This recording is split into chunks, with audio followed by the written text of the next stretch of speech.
Hello friends, welcome to my channel and be cheerful.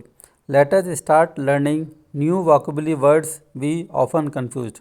तो साथियों, इस वीडियो में आपको ऐसे वर्ड्स के बारे में बताते हैं जो देखने में और जिनका प्रोनाउंसिएशन एक सा होता है, लेकिन उनके मीनिंग अलग अलग होते हैं और यूज़ भी अलग अलग होता है। तो चलिए शुरू करते हैं। आज के वर्ड्स हैं bridle and bridal, canon and cannon, censor and sensor, check and cheque, site and sight. तो चलिए इनको वन बाय वन हम शुरू करते हैं। पहला वर्ड है ब्रिडल वर्सेस ब्राइडल। पहला है BRIDAL ब्राइडल, दूसरा है BRIDLE ब्रिडल। इनको हम इस तरह से यूज़ करेंगे। ब्रिडल BRIDAL ब्रिडल का मतलब होता है रिलेटिंग टू वेडिंग, अर्थात विवाह संबंधी। इसको हम इस तरह से यूज़ कर सकते हैं। We are invited to a bridal fest, अर्थात हमको भी विवाह की दावत में आमंत्रित किया गया है। दूसरा वर्ड है ब्रिडल BRIDLE ब्रिडल। ब्रिडल का मतलब होता है रिंस, हाल्टर, लगाम या नकेल कसना। इसको हम इस तरह से यूज़ कर सकते हैं। It is very difficult to control an animal without a bridle, अर्थात बिना लगाम के किसी जानवर को काबू करना बहुत मुश्किल होता है। साथियों, जैसे घोड़ा की सवारी करते समय उसकी लगाम कसनी पड़ती है, तो ये वही वाला ब्रिडल है। दूसरा है canon CANON canon versus CANNON cannon. इन दोनों वर्ड्स में बहुत मामूली सा डिफरेंस है। एक में सिंगल एन है और दूसरे में डबल एन।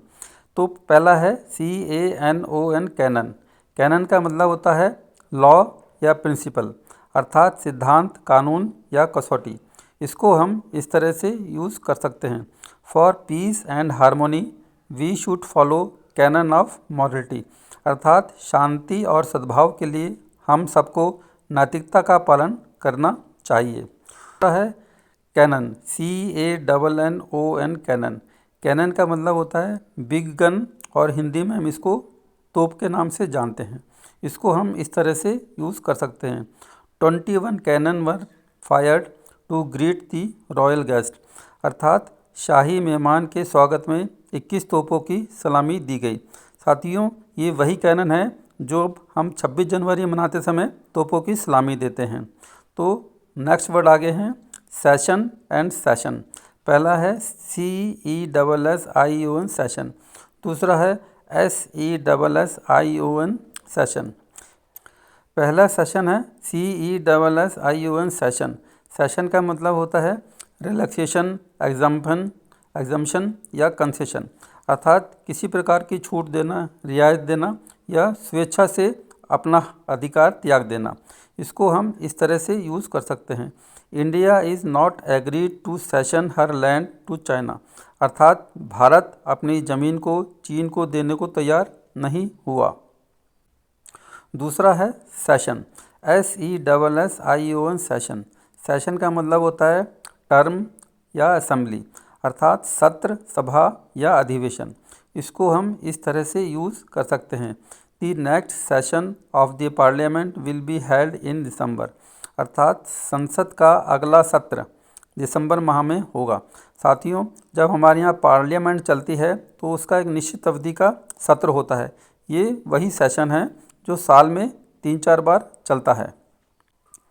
नेक्स्ट वर्ड है चेक वर्सेस चेक। पहला है CHEC की चेक, दूसरा है CHEQUE चेक।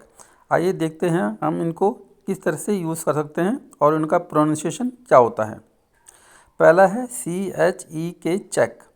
चेक का मतलब होता है एग्जामिन करना, स्क्रूटनाइज करना, अर्थात जांच पड़ताल करना। इसको हम इस तरह से यूज़ कर सकते हैं।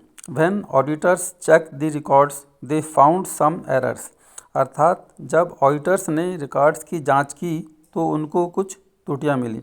साथियों, जब एग्ज़ाम होते हैं तो टीचर्स भी बच्चों की चेक वगैरह करते हैं, कॉपियां वगैरह, या एग्ज़ाम के समय उनकी जांच करते हैं कि कोई पर्ची नकल तो नहीं है। तो ये वही चेक है। दूसरा है check CHEQUE check.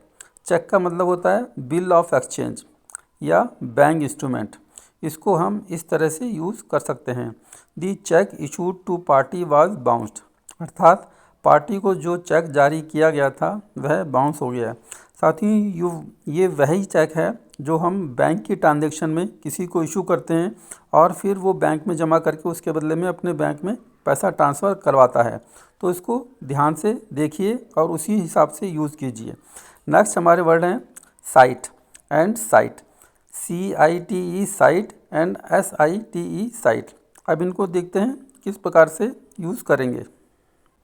CITE site, site का मतलब होता है टू क्वेट, मेंशन, अर्थात उद्धृत करना, हवाला देना, बताना इत्यादि। इसको हम इस तरह से यूज़ कर सकते हैं, he cited many example to support his argument, अर्थात उसने अपने तर्क के समर्थन में बहुत से उदाहरण दिए। साथियों, जब कोई कोर्ट में मुकदमा होता है तो अपनी स्थिति को प्रूव करने के लिए वकील बहुत तरह की साइट क्वेट देता है, समझाता है, तो ये वाला वही उसी टाइप का साइट है। दूसरा होता है SITE साइट, साइट का मतलब होता है प्लेस, लोकेशन, वेन्यू, अर्थात निर्माण स्थान, स्थल या जगह एट्सेट्रा। इसको हम इस तरह से यूज़ कर सकते हैं, this site is very suitable for a medical college, अर्थात यह साइट मेडिकल कॉलेज के लिए बहुत अधिक उपयुक्त है। साथियों, ये वही साइट है कि जब हम कोई प्लॉट खरीदने जाते हैं तो साइट देखने जाते हैं, या कोई स्कूल के लिए कोई साइट देखने के लिए जाते हैं, तो इसको इसी हिसाब से यूज़ कीजिएगा। Thank you very much.